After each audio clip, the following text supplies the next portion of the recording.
Hi, I'm Anna. This all began during a joyous occasion, Mark's 30th birthday party, where we announced our pregnancy. The setting was perfect, our backyard filled with family and friends. However, not everyone was happy. Kayla, my sister-in-law, has been a challenging presence since I married Mark. At our wedding, she wore a bridal-like dress and caused scenes. Despite these red flags, I've tried to be understanding, especially knowing the difficulties she's been through, like her recent miscarriage. As we were cutting the cake, Kayla came up to me with a plate of food, smiling but with a strange look in her eyes. "Anna, you must try this. I made it especially for you," she insisted. I was cautious due to my severe peanut allergy, but she reassured me, "Don't worry, I remembered your allergy." Something about her tone made me uneasy, but I decided to trust her. "Thank you, Kayla. It looks delicious," I responded, trying to keep the atmosphere light. A few minutes later, while mingling with guests and holding the plate Kayla gave me, my best friend Liz noticed my hesitation. "What's wrong, Anna? You look like you're solving a mystery." I laughed it off. "Just being overly cautious. Kayla made this for me, and you know my history with allergies." Liz raised an eyebrow. "Yeah, and given her history, I'd say keep that egg pie pen handy. Why not have someone else try it, just to be safe?" The suggestion seemed reasonable, so I discreetly passed the plate to Ryan, a family friend who had just arrived and hadn't heard the earlier conversation. "Hey Ryan, try this out. Kayla outdid herself with the cooking today," I said, watching closely as he took a bite. His reaction was immediate praise. "This is really good. What is it supposed to be?" Just as I began to relax, thinking my suspicions were unfounded, Ryan's face turned pale. He clutched his throat, gasping for air.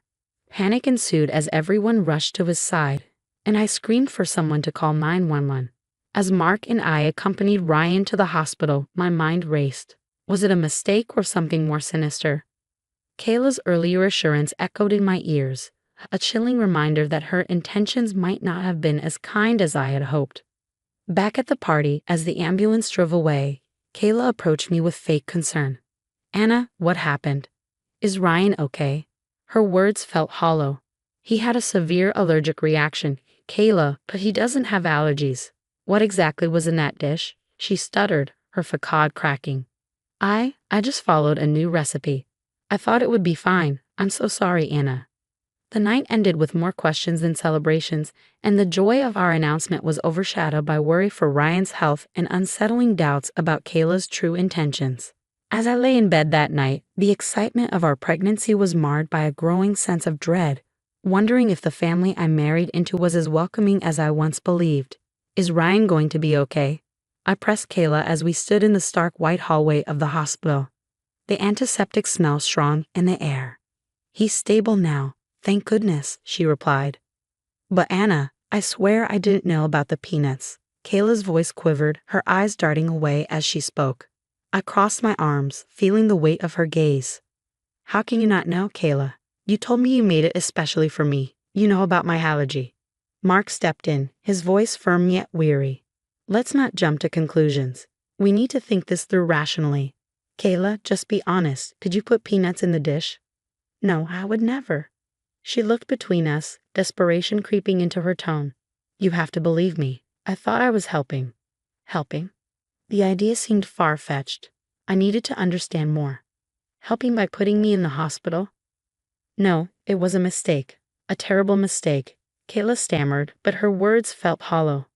Back home, Mark and I sat in the living room, the echoes of the day's chaos still lingering. "We need to get to the bottom of this. Something doesn't add up," I said, reaching for my laptop. Mark nodded. "I agree. Let's check the security footage. Maybe we missed something at the party." The digital clock ticked loudly as we reviewed the footage, the screen casting a blue glow in the dim room. Then there it was, Kayla in the kitchen, her back to the camera, clearly separating a portion of food and adding something from a small bottle. "There, did you see that?" I paused the video, pointing at the screen. Mark's face hardened as he replayed the clip. "That looks like a bottle of peanut oil. Why would she have that?" Feeling the ground shift beneath me, I fought back the anger rising in my throat. "She lied to us, Mark. She knew what she was doing. We need to confront her with this evidence." The next day, we invited Kayla over under the pretense of clearing the air. As she sat down, visibly nervous, I pushed the laptop towards her. "Explain this, Kayla. We saw you on the footage." Her face drained of color as the video played. The room fell silent, the only sound the hum of the refrigerator in the background. I was just trying to make it taste better. I didn't mean for anyone to get hurt," Kayla whispered, her voice barely audible. "By using peanut oil, knowing Anna's allergy?" Mark's voice rose, a mix of disbelief and anger. "You put my wife and our unborn child at risk. How can you say you didn't mean it?" "I was jealous, okay. I thought if Anna got a little sick, maybe the attention would be back on me for once. But I didn't want to hurt anyone seriously," she confessed, her words spilling out messy and raw. The betrayal stung deeper than I could have imagined. "Jealousy isn't a mistake, Kayla. It's a choice. You chose to act on it in the worst possible way." As she sobbed, apologizing profusely, I realized that some lines, once crossed, could never be uncrossed. Our relationship, whatever was left of it, had been irreparably damaged by her actions. Mark stood up, his decision clear. "You need to leave, Kayla. We need to think about what comes next." As the door closed behind her, the finality of the moment settled around us. The trust was broken, and the road ahead was uncertain. But one thing was clear. We had to protect our family no matter what. "After everything, you still called the cops on your own sister-in-law." Mark's mother, Evelyn, confronted us in our living room, her voice thick with disbelief. "We had to, Mom. What Kayla did was not just wrong, it was criminal. She could have killed Anna and our baby," Mark replied, his voice firm yet filled with sorrow. "But she's your sister. Couldn't this have been handled within the family?" Evelyn persisted, her eyes searching ours for some sign of leniency. "Handling it within the family doesn't change what she did. We can't just sweep it under the rug," I said, unable to believe we had to justify our actions. The doorbell rang, slicing through the tense air. It was Detective Simmons, the officer handling our case. He stepped in, nodding politely. "Good afternoon. I have some updates on the investigation." Evelyn excused herself, the atmosphere too much for her, leaving Mark and me with Detective Simmons. "We've reviewed all the evidence, including the security footage and testimonies from the party guests. It's clear that Kayla acted with premeditation. We're proceeding with charges of attempted poisoning," he explained, his tone professional but empathetic. "What happens next?" Mark asked, his hands clenched in his lap. "Kayla will be arraigned soon.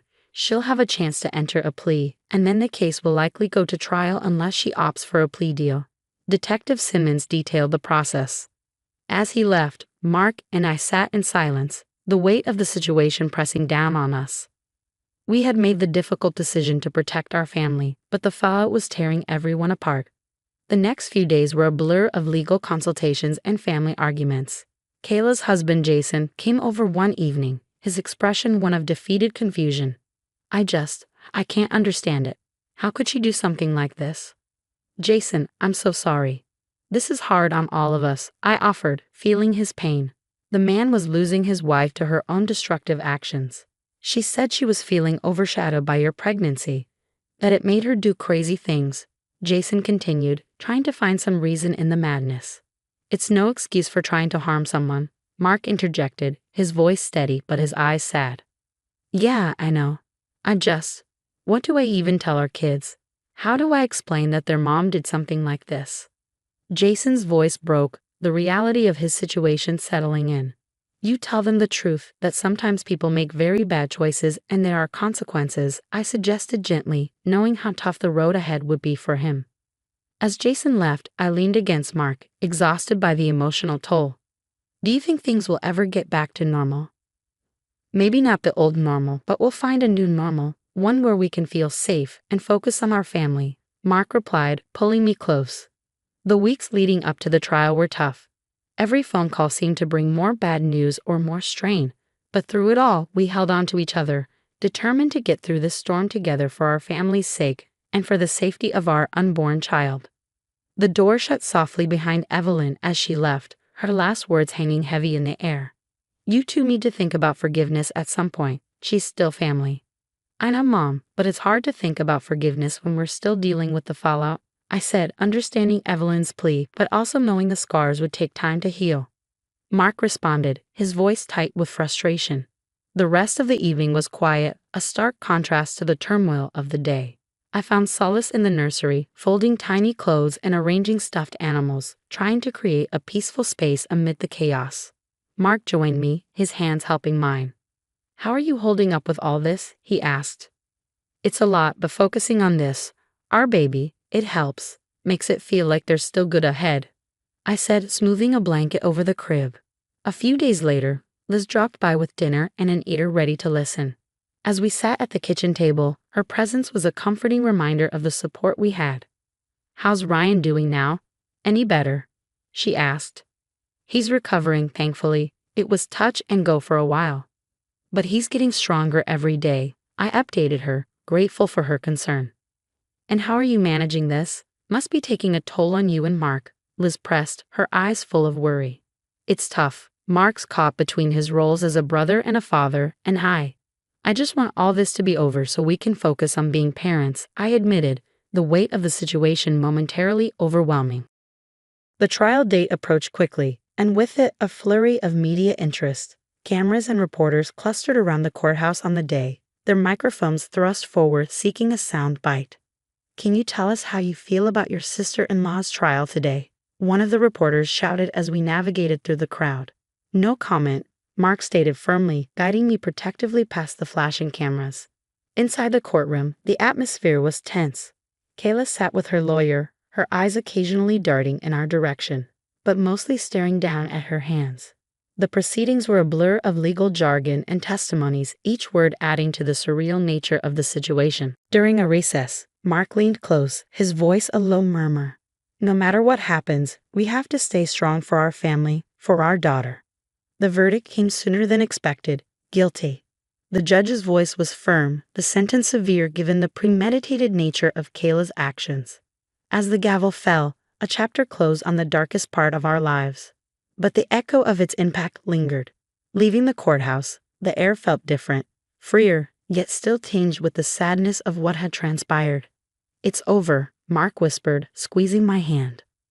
"Yes, but it's also a beginning," I replied, my hand resting on my belly, feeling the gentle kick of our baby, a reminder of the life we were about to welcome. The weeks that followed were a mix of preparation and reflection. We spent time with friends and family, all of whom were a constant source of strength. The nursery was finished, the walls painted in soft pastels, a stark contrast to the dark days we just endured. One evening, as Mark and I sat on the porch watching the sunset, he broke the comfortable silence. "I'm sorry you had to go through all this, especially now." "I know, but we went through it together. That's what matters," I reassured him, my head resting against his shoulder.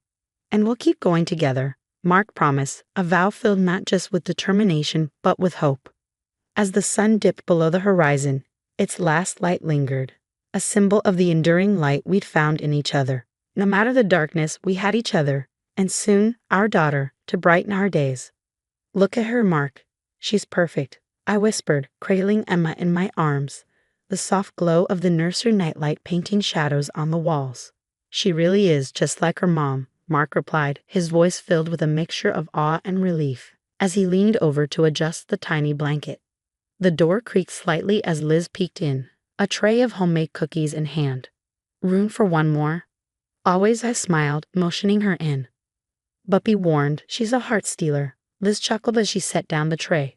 "I wouldn't expect anything less from the daughter of you two." As we settled into the cozy living room, the conversation turned reflective. "You know, this whole ordeal with Kayla made me realize how strong you guys are. Not everyone could handle that," Liz remarked. "It was tough, but it brought us closer together, and it taught us a lot about who we are and what we stand for," Mark added, taking a cookie from the tray. "And how to protect what's most important," I said, gazing down at Emma, who was now gently grasping my finger with her tiny hand. The room filled with the soft sounds of evening. A car passing by, the distant bark of a neighborhood dog. Liz leaned forward, her expression earnest. "So what's the plan now? I mean, how do you move forward from something like this?" "We focus on the positives, on rebuilding, and we make sure Emma grows up in a world where she feels safe and loved," Mark stated, his determination clear. "I can help with that. Aunt Liz has a lot of babysitting credits to offer," Liz joked, lightening the mood. Deal, I laughed, grateful for her presence and the normalcy it brought. As Emma yawned and settled deeper into my arms, Mark reached over to tuck a stray lock of hair behind my ear. Despite everything, I feel hopeful. Like turning a new leaf, I set my gaze fixed on the peaceful face of our daughter. We've got a lot of good days ahead, just the three of us, Mark said, his voice a soft promise in the quiet room. And plenty of adventures. Emma's going to need stories of how her parents overcame the odds, how we didn't just survive but thrived, I mused, a sense of pride swelling in my chest. Exactly. And maybe one day we'll tell her this story about how her family stood strong together against all odds. Mark concluded, the last rays of the setting sun casting a warm glow through the window.